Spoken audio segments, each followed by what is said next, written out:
il n'eut aucun mal à retrouver ce châtaignier le lendemain matin. Il y monta aisément, un sourire satisfait soulignant chaque mouvement, s'effaçant brutalement quand l'enfant atteignit la hauteur visée. Le foulard avait disparu. Il sillonna toutes les branches qui pouvaient le soutenir, enfonçant ses ongles dans leur peau, essayant tant bien que mal de contenir ses tremblements. Il était bouleversé comme un roi sans joyaux.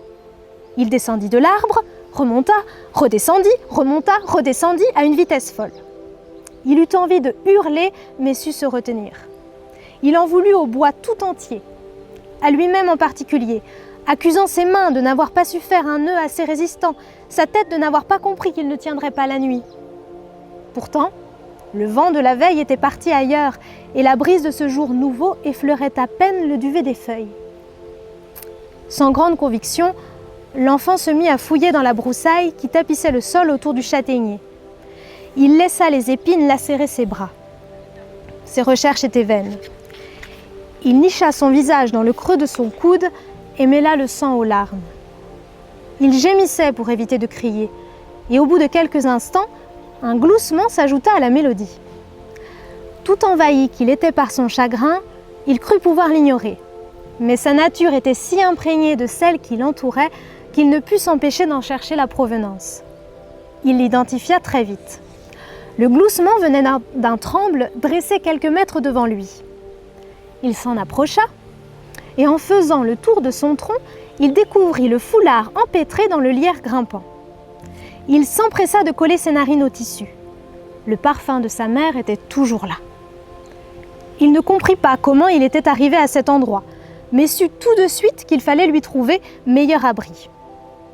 Ce fut alors qu'au contact du textile, le gilet de laine de sa grand-mère émergea de sa mémoire.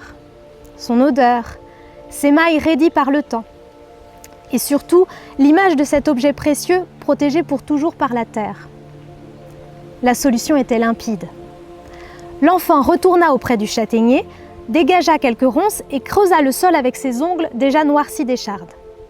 Lorsque la profondeur lui convint, il plia soigneusement le foulard, le respira une dernière fois et le déposa au fond de la cavité. Au moment de le recouvrir de terre, le gloussement se fit à nouveau entendre.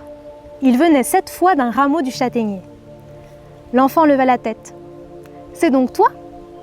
L'animal répondit en bond d'une branche à l'autre, agile et fougueux, adressant à l'enfant de fugaces regards, mi-curieux, mi-jaloux. Flèche timide et perçante à la fois, au-dessus d'un museau frétillant, familier. L'enfant lui sourit et mit en mots l'évidence qui d'une seule onde l'envahit. C'est donc moi. En cette aube irisée, bleutée comme un trésor, l'enfant resta enfant et devint écureuil.